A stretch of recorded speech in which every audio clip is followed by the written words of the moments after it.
Hi, I'm Hal Roberts. This is Bridge City News. Here's some of the top stories we've been following. A large convoy in support of the Coutts 4 took place in southern Alberta over the weekend. We have the details. Alberta Premier Daniel Smith is unveiling some new parental rights legislation this week. And we hear from political reporter Brian Lilly about why funding has been temporarily pulled for a UN relief agency for Palestinian refugees. Your nation. Your province. Your southern Alberta. From the heart of Lethbridge, it's Bridge City News with Hal Roberts. Thanks so much for joining us. A convoy in support of the Coutts 4 took place over the weekend. It was also to recognize the original protest at the Coutts border, where many Albertans opposed government mandates during the COVID-19 pandemic. Hundreds also came out to protest the 4, who were locked up, saying they are being held as political prisoners for close to 2 years now. The Coutts 4 are Chris Lysak, Jerry Moran, Anthony Olenek, and Chris Carbert. They've been charged with conspiring to commit murder of RCMP officers in connection with the Coutts blockade from 2022. Now, some of those who joined the convoy from Calgary say they're angry that the 4 is still being held in custody and have been denied bail. Pretty sad, pretty disappointed that our 4 farmers, our 4 dads are still in there. It's a disgrace and it's tyranny. More needs to be done. This is just the start. We are not going to quit. And they keep pushing good men. I'll tell you, things are going to get crazy here yet in Alberta. We've just about had enough of this tyranny. Us and Montana are together, and we're watching each other's backs. And we're going to go there and we're going to fight for freedom for our 4 farmers. I feel bad for their children and their wives. It's just not right. I got here early. I was here last night and I parked down the road because it was quieter so I could be here right on time. But we got to get them out. You know, it's something most rodeo professionals don't want to think about, but accidents do happen. One southern Alberta bareback rider is lucky to be alive following an accident on January the 15th. As BCN's Jeanette Roche reports now, Austin Broderson is back home in Turin, Alberta after spending the last 2 weeks at a hospital in Denver, Colorado. 19-year-old Austin Broderson knows now that along with the thrill and the glory of professional riding comes the risk. You know, it's a dangerous sport and you know this can happen, but it's still just so heartbreaking. You don't want it to happen to him. He's just such a great guy. And according to Broderson's uncle, Braden Van Nistelrooy, this was not Austin's first rodeo. He's had a lot of success in the amateur circuit. He's rodeoed as long as I can remember. Austin, who is a bareback bronc rider, was competing in his first professional ride in the U.S. at the National Western Stock Show and Rodeo at the Denver Coliseum January 15th when something went horribly wrong. But his hand got caught in the rigging, and he got hung up, and I think he got slung under the horse and trampled pretty good. According to a GoFundMe page set up in his name, the accident has been described as the worst bareback riding accident in recent history at the National Western Stock Show. So he had his C7 vertebrae is fractured. I think his spinal cord is bruised. He had a light brain bleed, I believe. He had some abdominal bleeding. He broke his hip. He broke his nose. The arm, it actually cut off his blood supply, his artery, but they had to put a stent in it to restore blood flow. The event was televised live, and Austin's family was watching at home when the incident occurred. He was rushed unconscious to a Denver hospital for life-saving treatment. Van Nistelrooy's sister is Austin's mother. She was very, very rattled at first, and they rushed down as fast as they could. You know, they got down there before a plane could even take off, sort of thing. And I think she's just worried about his future. Just, let's get this arm working again. And you always wonder how school's going to pan out. And school happens to be one of the reasons the GoFundMe was set up. He had a scholarship to Casper College in Wyoming. We did the GoFundMe because, I don't know, it's based on performance, his scholarship. So some of his schooling might not, might be affected by this, and all these medical bills and all that. According to the family, Austin is out of the hospital back home in Turin. He still has low mobility and is making headway in his recovery. When I talked to him, I think he definitely wants to get back on the horse again one day. For Bridge City News, I'm Jeanette Roche. Lethbridge police have charged a man with sexual assault offenses after victims were targeted at a grocery store. Police say on January the 20th, 2 women and 2 young girls were assaulted at Superstore on Mayor McGrath Drive South. They say upon viewing surveillance footage, a man touched them inappropriately. 57-year-old Abraham Faher Newdorf of Coaldale, who turned himself into police, faces 4 counts of sexual assault, 2 counts of sexual interference, and 1 count of criminal harassment. He's scheduled to appear in court on March the 12th. Changes are coming for those who park in downtown Lethbridge. Now, those changes will be rolled out beginning on Thursday. Sarah Amies, executive director of the Downtown BRZ, says the main punishment will come to those who don't pay for parking. I was aware that fees had to go up, or fines had to go up. It's not parking fees that have gone up, it is only the parking fines. So essentially, the persons being penalised on this are the folks who fail to pay for their parking. And there are 8 ways to park, so it's pretty easy to pay for parking these days. Amy says enforcement hours will be shortened to encourage people to explore the downtown when parking is free. The hours are being reduced from 8 a.m. till 5:30 p.m. to 9 a.m. till 4 p.m., adding an additional 2.5 hours of free parking. The change Amy's is most excited to see is the removal of Zone 2 parking. There's been some really positive moves, one of which is removing Zone 2 parking and replacing it with Zone 3. So now in the downtown we only have 2 parking zones, which really cuts a lot of confusion, because there are currently spots in the downtown where you can stand and be in one zone, spit in one direction and be in a different zone, spit in the other direction and be in yet another zone. Massive confusion there.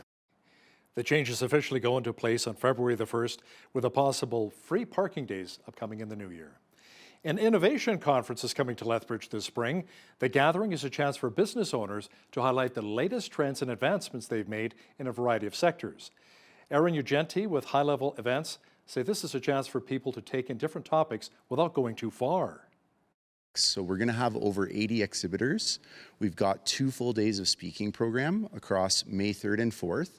And the intent was, the school division heard that we had ideas for an innovation conference, so we decided to join forces in order to help educate and advocate for the innovation happening around the gaming space and attracting youth to be able to take steps into their career paths and start to explore all the different opportunities that we have down here.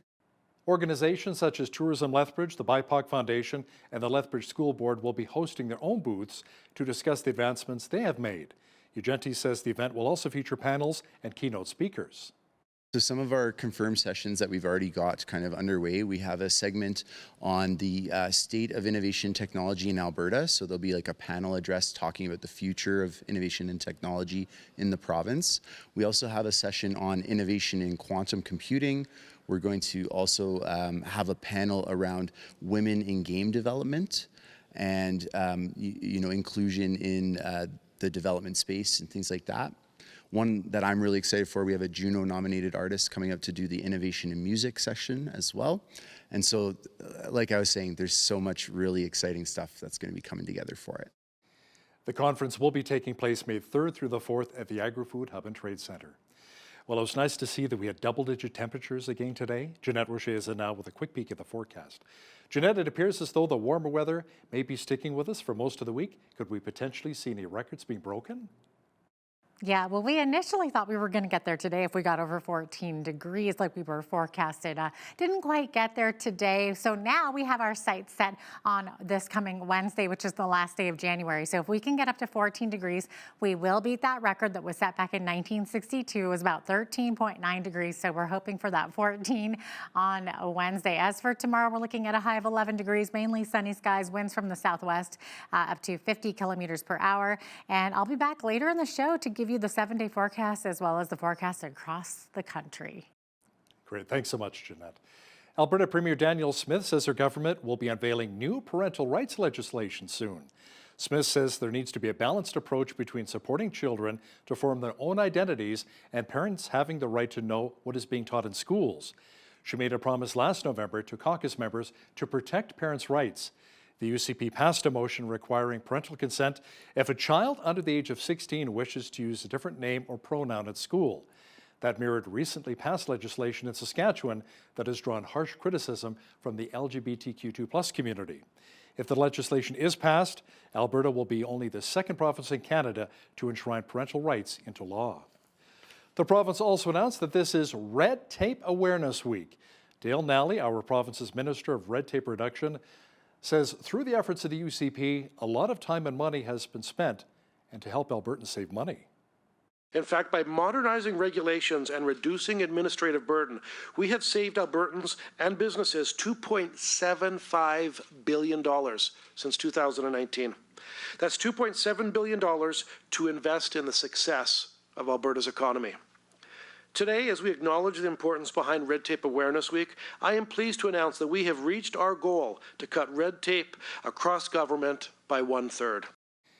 The head of an inquiry into foreign interference in Canadian affairs says the commissioner's job is to uncover the truth. Commissioner Marie-Josée Hogue says the task requires the inquiry team to investigate, analyze, and reflect as thoroughly as possible. The commission lawyers and I are neutral and impartial. We represent the public interest, and our goal is to uncover the truth, whatever it may be. That said, my team and I will make every effort to get to the bottom of things and understand what the country has faced and what it may still be facing in terms of foreign interference. Foreign interference in our democratic institutions is a very serious issue. It requires us to investigate, analyze, and reflect as thoroughly as possible in order to ultimately identify the best ways to counter it, or if it's not possible to prevent it entirely, to limit its effects. Chrystia Freeland, our country's finance minister, provided an update on the federal government's economic plan.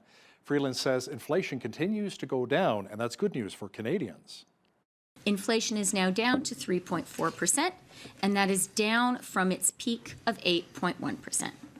Wage growth has now outpaced inflation for 11 months in a row, and private sector economists predict that Canada will avoid the recession that many had thought was inevitable. In the first half of 2023, Canada received the third most foreign direct investment in gross dollar terms of any country in the entire world, and that was more investment per capita than any of our G7 allies. Childcare fees have dropped by at least 50% across the country, and thanks to our Canada-wide system of affordable early learning and childcare, 7 provinces and territories have already reduced fees to just $10 a day. The federal government is going to offer post-secondaries low-interest loans to build student housing. Housing Minister Sean Fraser says Ottawa will begin taking applications this fall. Colleges and universities will have access to an existing program that offers developers low-cost financing to build rental apartments, which is being topped up with an additional $15 billion in funding. Colleges and universities will be eligible to use the apartment construction loan program to build housing on or off campus, but we're not limiting the impact to colleges and universities, many of whom don't actually have a construction arm. Nonprofit builders and private developers will also be able to build student residences on or near campuses as a result of the policy change. The BC government is putting a 2-year freeze on new institutions enrolling international students and imposing minimum language requirements. Government officials say many students are being exploited, and there will be more frequent inspections on such schools to ensure standards are being met. Last week, Ottawa announced a 2-year cap on the number of study permits it approves to slow the international student program that is putting added strain on Canada's housing market. In the United States, Canada has pulled funding for a UN agency which provides aid for Palestinian refugees. Political reporter Brian Lilly says some UNRWA members participated in the October 7th attacks in southern Israel.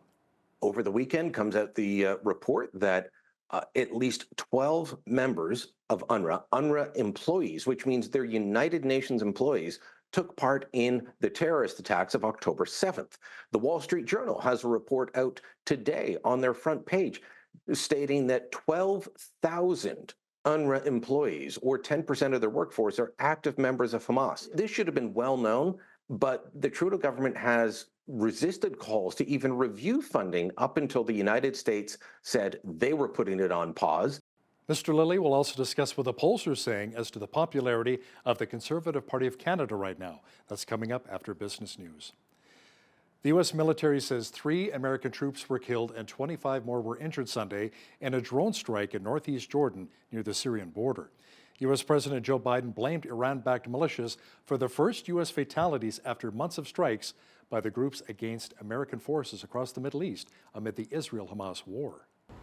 The U.S. says that 3 soldiers are dead and at least 25 others are wounded after a drone attack on a military base in Jordan near its border with Syria. Now, this attack targeted a base known as Tower 22. This is right across the Syrian border and very, very close to a U.S. military base in Syria that's been run by Special Operation Forces as part of their anti-Islamic State fight for years. Now, militia groups in Iraq have claimed this attack. They say they launched a drone targeting the U.S. forces. It remains unclear just how bad the damage is on the base. However, we've heard from U.S. President Joe Biden, who said that the U.S. is willing to retaliate at a time and a place of its choosing in the future. And all of this comes as we've seen wider tensions in the Middle East over Israel's ongoing war with Hamas in the Gaza Strip. Well, we had some sunshine mixed with clouds today and fairly mild in southwestern Alberta, and those warmer temperatures will be sticking around for the remainder of the week. Full weather details are on deck.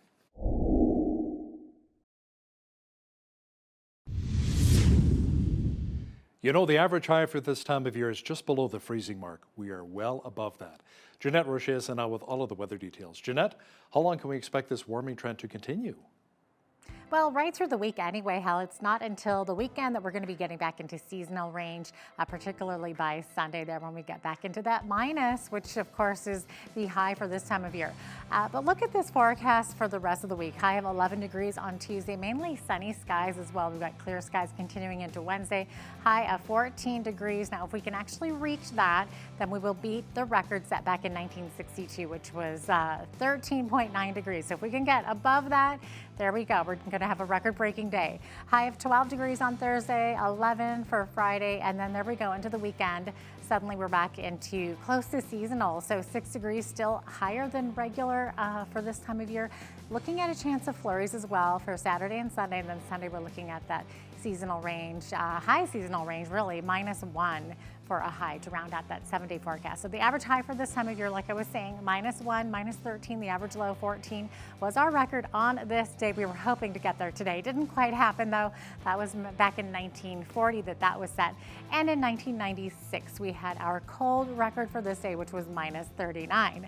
8:08 is when the sun rose this morning. Sunset this evening at 5:22 p.m. We're now looking at 9 hours and 14 minutes of daylight. Doesn't seem like that long ago that we were well under 8 hours.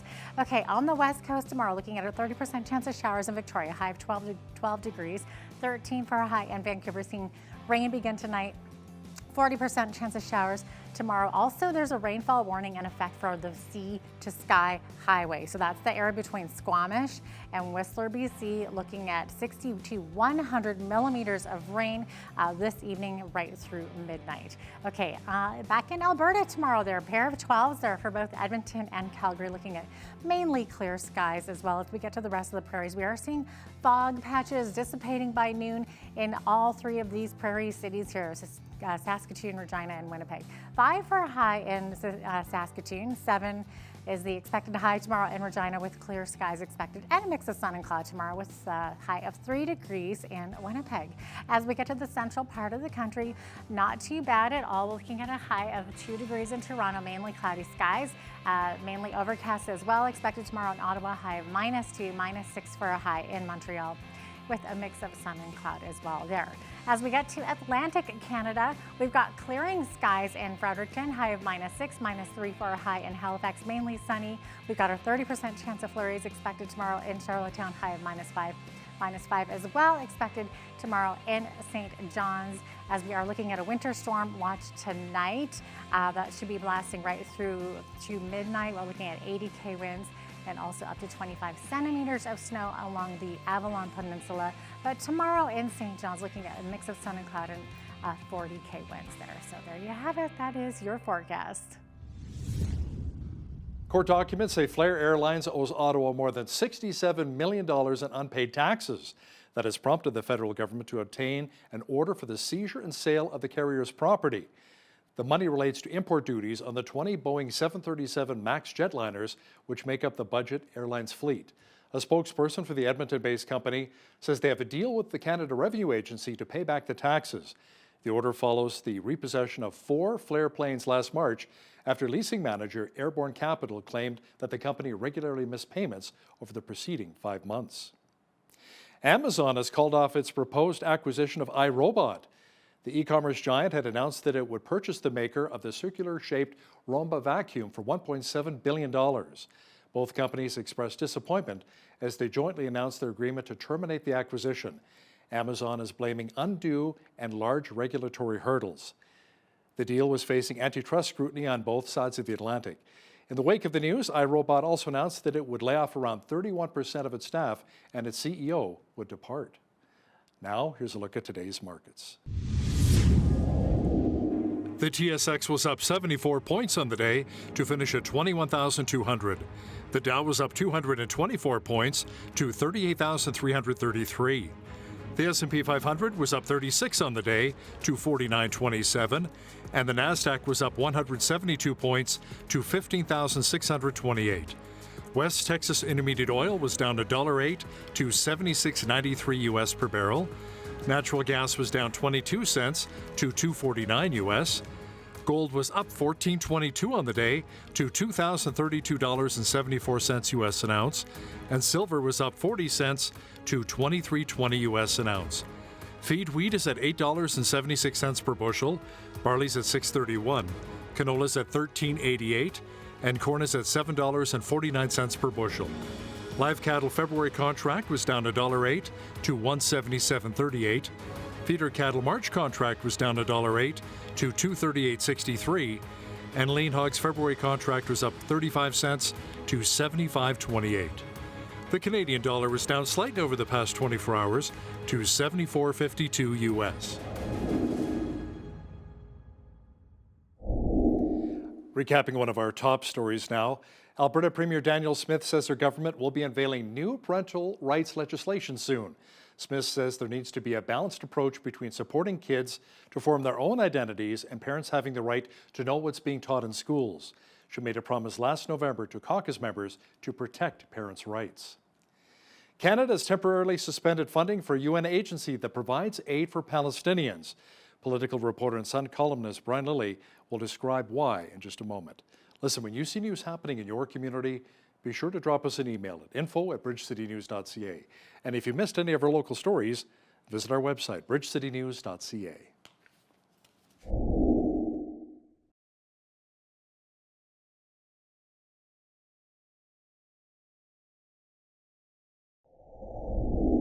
As Parliament resumes, Conservative leader Pierre Poilievre gave a speech to his caucus that a Tory government would never reinstate funding for UNRWA. That's the UN agency that provides aid for Palestinians.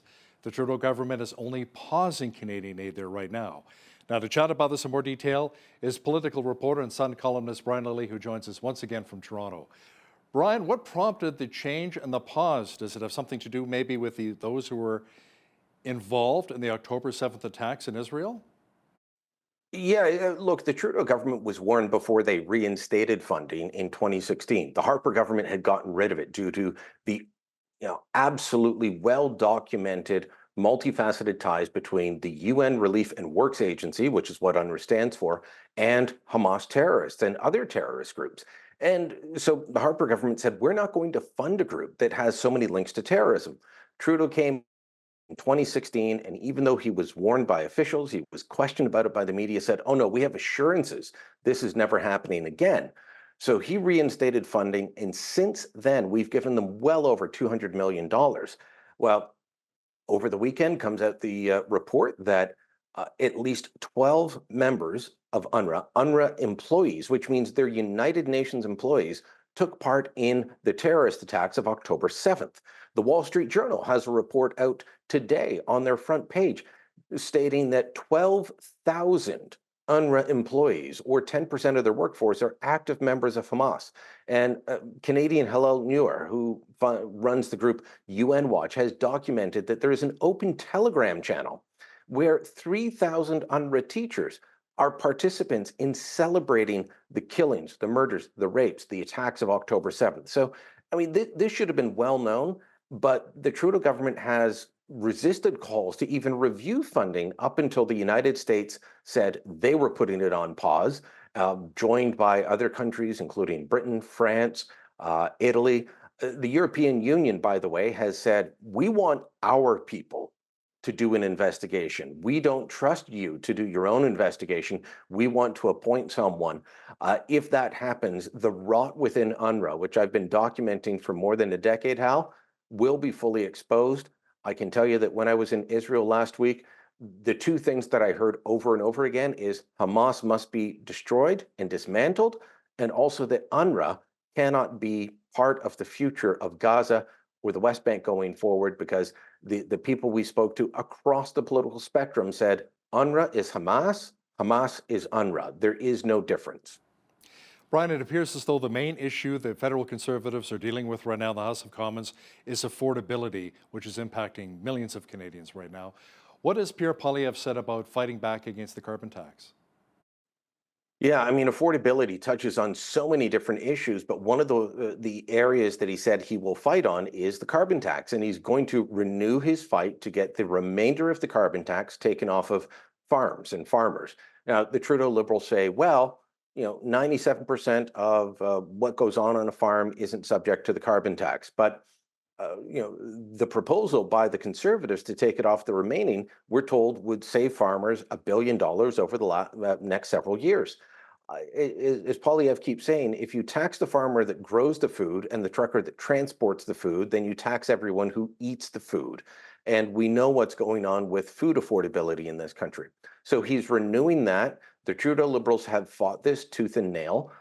They say it's not an issue. Well, talk to any dairy farmer who has to, heat their barns. They're not heating them to 22 degrees. It's not room temperature in a dairy barn, but there is some heating that goes on for dairy, for poultry, what have you, especially in the much colder parts of this country. Talk to grain growers who have to dry their grain using natural gas and ask them if they pay the carbon tax. The answer is absolutely they do. So he is going to continue this fight. I think the Liberals are going to try and continue to push back against it. And according to some reports that were out earlier today, the Trudeau Liberals know that they've got a problem with the carbon tax. So instead of getting rid of it, instead of changing it, they're going to try and rebrand it, because that's what it needs. It needs a better communication strategy, Hal. You just need to feel better about the fact that everything in your life is costing more due to this tax. Needs a better PR team, right? Now, Brian, housing affordability remains a hot button issue, and it's one that the Trudeau government tried to attack Poilievre on last week. What happened? So, a new housing report came out showing that there was a big drop-off in certain places, including drop-offs of nearly 40% in both Quebec City and Montreal. So despite the fact that Pierre Poilievre praised the mayors of Saguenay in northern Quebec, of Three Rivers or Trois-Rivières along the St. Lawrence, of Victoriaville, southeast of Montreal, despite praising all those, he was critical of the mayors of Quebec City and Montreal, saying they're incompetent. They had these big housing drop-offs. The other mayors were able to get housing going. Well, the Trudeau Liberals turned around and tried to use that as an attack on Quebec. That it wasn't that Poilievre was being critical of them getting in the way of housing. It's an attack on Francophones, Hal. It's an attack on all Quebecers. He shows complete contempt for Quebec. They are playing ethnopolitics. We've talked before about how they went across Western Canada saying, see, they don't support Ukraine. This is an issue. They're doing the same thing here. They're playing ethno and language politics to try and drum up support, because they're doing so badly in the polls, they have to grasp at any paper straw they can find. Now, Brian, you say the Prime Minister is still being asked about his Jamaican vacation, but he just smirks and repeats a line. What line is that, and will this maybe cause some problems with voters? I think it will cause some problems with voters. And David Coletto, the CEO of Abacus Data, who is one of the more active pollsters lately, I'm waiting for more polling firms to come out with numbers, but Abacus has been active lately. And as I told you recently, back in mid-December, they had the gap closing down to just 10 points. And then just after New Year's, it opened back up to a 17 point. Now it's 15. So, it's still a huge lead no matter how you cut it. And Coletto said that he felt that the bad headlines around the PM's vacation were at least a contributing factor. He didn't say that's everything, but he said, it's not helping him. And I think that's right. But when Trudeau's questioned about this, and there are real questions about taking an $84,000 vacation from a friend and just saying, oh, don't worry about it, it's a friend. Well, when he's asked about it, he says, like a lot of Canadian families, we stayed with friends over Christmas. And then he smiles and just moves on. I'm sorry, none of us have friends with a Jamaican estate that rents out for $7,000 per night. Well, maybe some of your viewers do, but most of us don't. And if we did, and we were in a position of authority, guess what? We'd be questioned about it, and we should be. And as I've told you before, Hal, this is all due to Trudeau's own office and how they handled this. They told us at the beginning, the PM will pay for his own accommodation. Then just before he came back, the PM stayed at no cost at a location owned by friends. And then when people said, okay, well, which is it? These are two contradictory statements. They said, oh no, he stayed with friends. Well, again, which is it? You've told us three different stories and you won't clarify. And when asked, all you do is smirk and say, we stayed with friends. Yeah, like you're in the bedroom in the back of the basement that is kept for family staying over. That's not the case. Now, new poll, Brian, as you mentioned, shows the Tories with about a 15-point lead over the Trudeau Liberals. But there's also talk right now, the polls are revealing that Trudeau's attempt to link Poilievre to Donald Trump is really not working. What are the polls showing in that regard? Well, as I said, nationally, so this is an Abacus data poll, the company I just mentioned, they questioned on both party support, but also, do you think Trump and Poilievre are the same? So on party support, nationally, it's a 15-point lead, 40% for the Conservatives, 25% for the Liberals, 20% for the NDP. The only place that the Conservatives aren't leading by a significant margin is Quebec. In Quebec, they're in third. So, enough to hold on to their 10 seats. So, you could say, oh, well, they were at 17, now they're at 15. That's margin of error stuff. That's, we haven't seen a trend line that shows that this is working. But as I've documented since late last year, they keep trying to do this. They want to campaign against Donald Trump in 2024 because he will be the Republican nominee. He will not be super popular with Canadians. Some like him, but not that many. But here's a couple of data points from the poll. When asked who would best handle a Trump presidency, 44%, I was about to say a majority, it wasn't, it was 44% said Pierre Poilievre. 29% picked Trudeau. So Poilievre is, picked by a significant margin. Now, how do Canadians want the Canadian Prime Minister to handle Donald Trump if he's president again? And they say, stand up to him, which, given his protectionist measures on Canadian trade, on trade with Canada, absolutely. That's what any Canadian leader, whoever they are, should do with any protectionist American president. So, people think, well, we need someone that can stand up to him. Who's the best to do that? Pierre Poilievre. They don't think Justin Trudeau.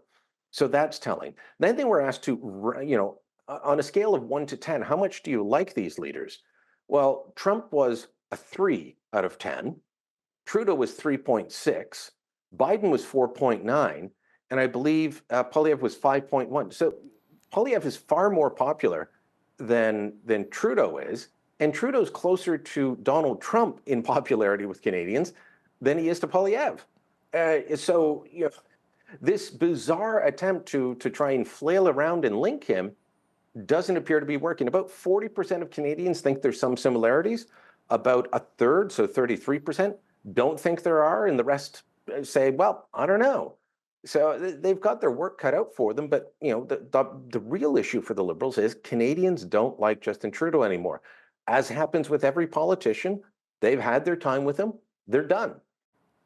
The public inquiry into foreign interference is opening, and it's creating a fuss with more than just the Conservative Party questioning who is standing and who is not.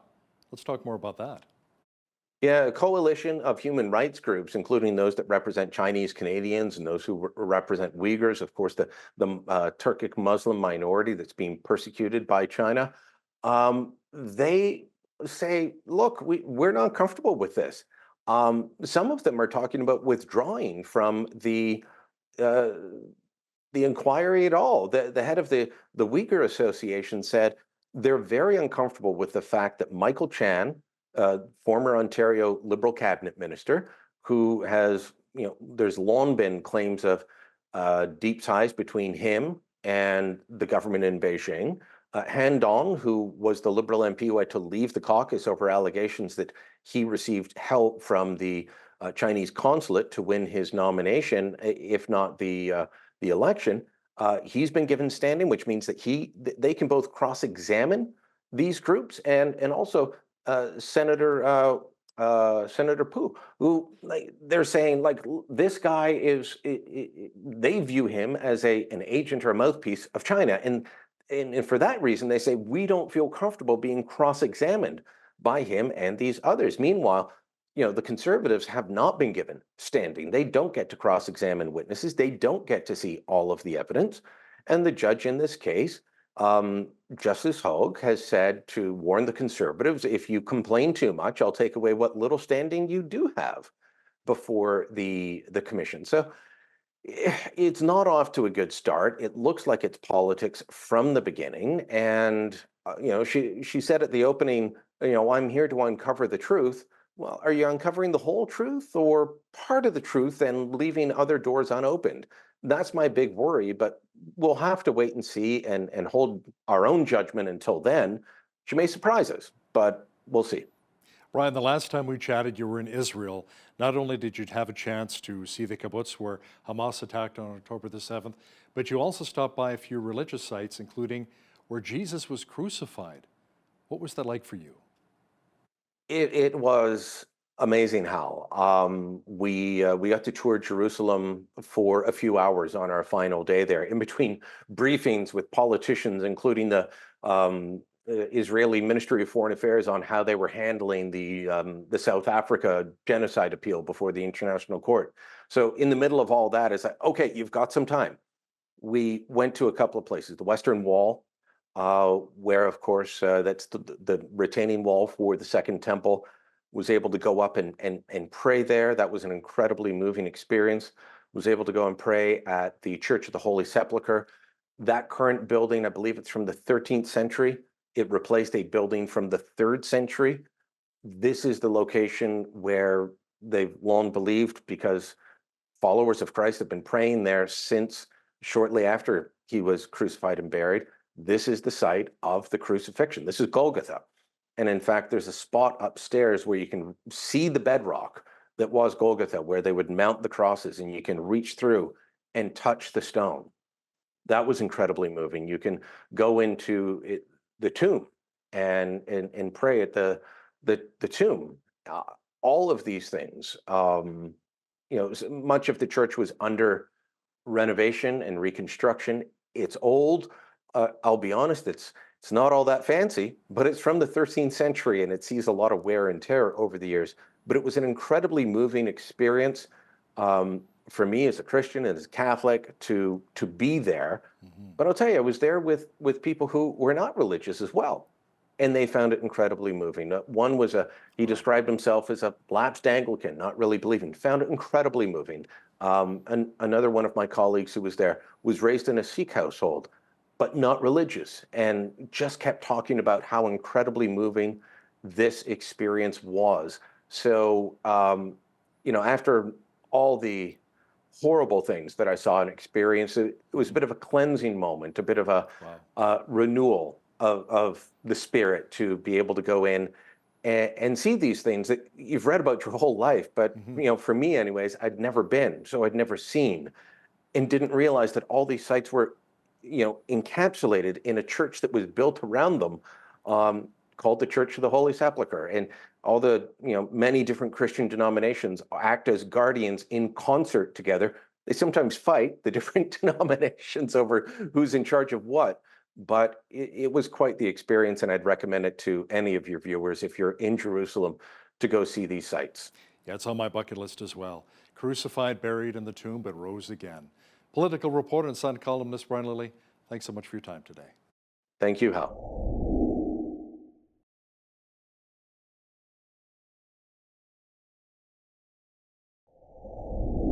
Part of the Christian faith is an understanding that God has instructed his followers to share the gospel with others in order to evangelize.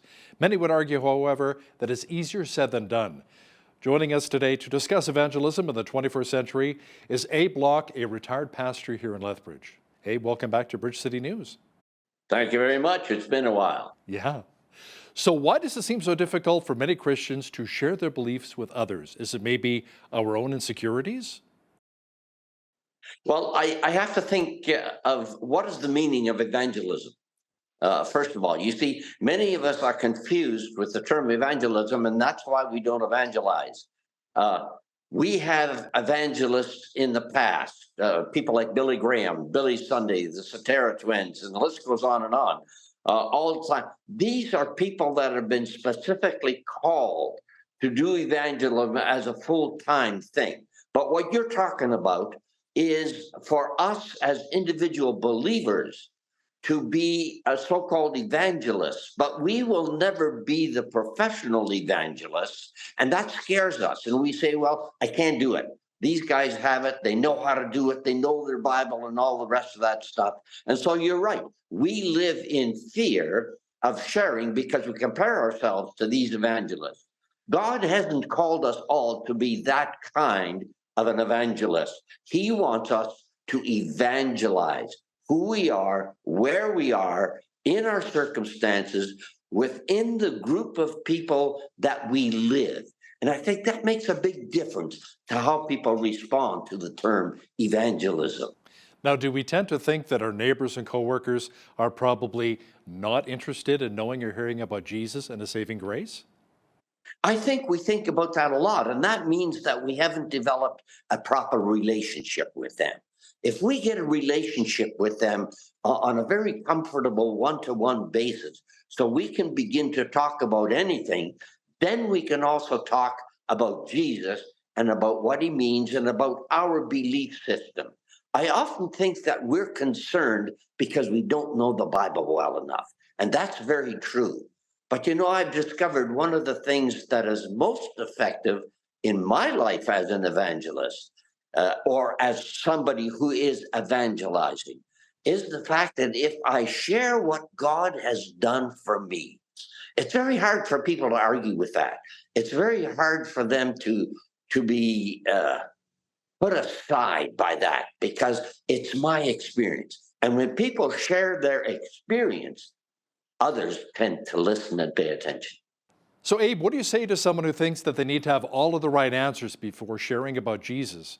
Is it that we have to know our Bible, so all of the answers are right in there? I think one of the problems is that we don't know our Bible. We maybe attend church once a week, and that's the extent of our Bible study. I teach a Bible study every week, and I kind of give homework and reading for the people because this is an ongoing thing. I cannot expect to talk about farming if I know nothing about farming. I can't expect to be a teacher if I know nothing about how to relate and how to communicate and how to teach. And I think that's one of the big things. We're not sure of what we know. But secondly, I don't think many of us as Christians are sure of what we believe. I have said to my Bible study group, for example, you should work at getting up one sentence to explain your faith. For example, I go back to Paul. What did Paul say? Paul said, we preach Christ crucified, hung on the cross, died, rose again, and is at the right hand of the Father, interceding for us. You've got it in a nutshell. So learn a couple of thoughts like that you can approach a person with, and you'll feel much more secure, and they will know you believe what you're saying. How about approaching a conversation with a stranger and planting a seed for Christ? How do you really approach that? Well, I used to, when I was a teacher back then, I used to go golfing every once in a while. And I would go alone deliberately so that they would pair me up with 2 or 3 other people on the course. in order to have a group out there.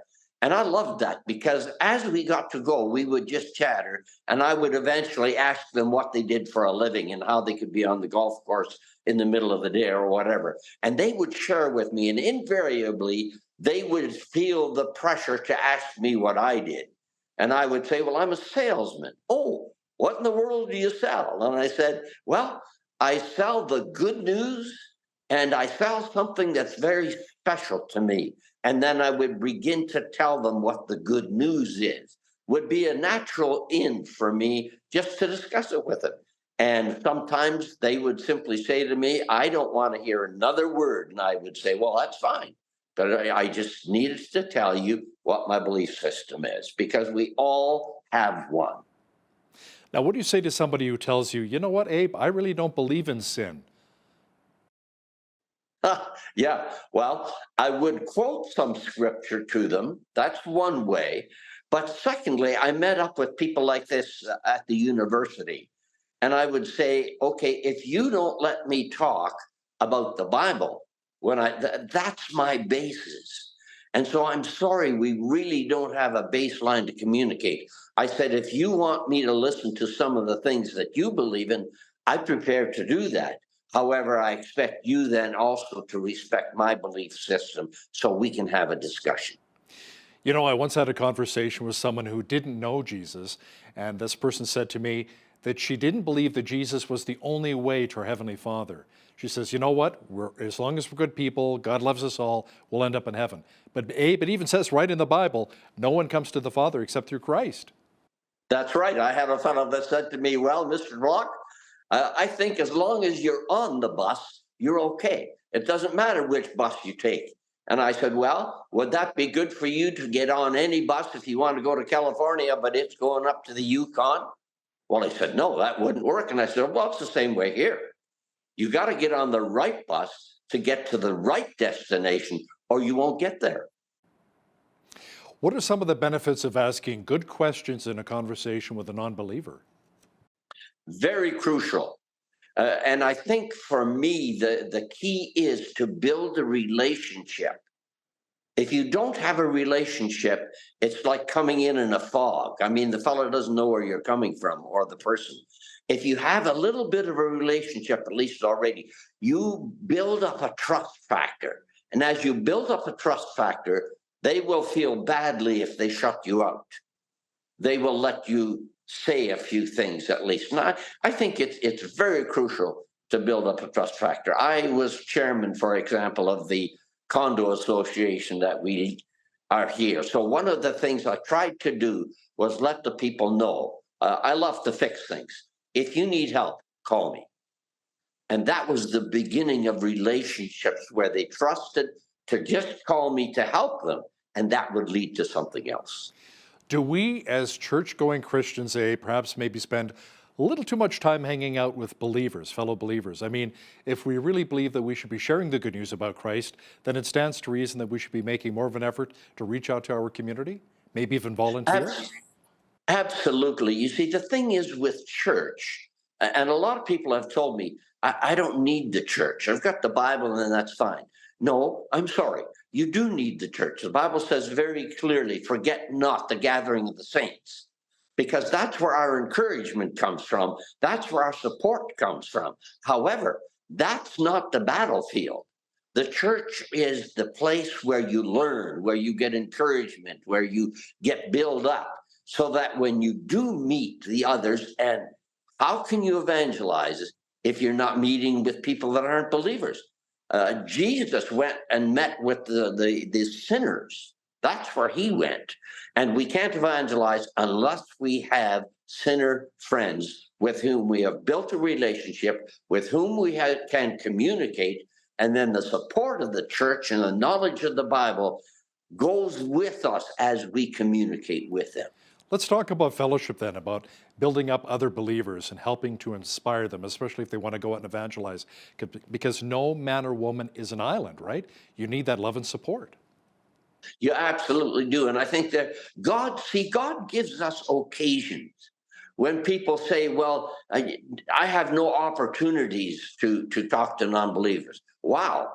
God is giving us all kinds of opportunities. We just need to realize them. The other thing I think about is my motto has been see where God is working and then go and join him. But that takes initiative, and we need to make a decision to do that.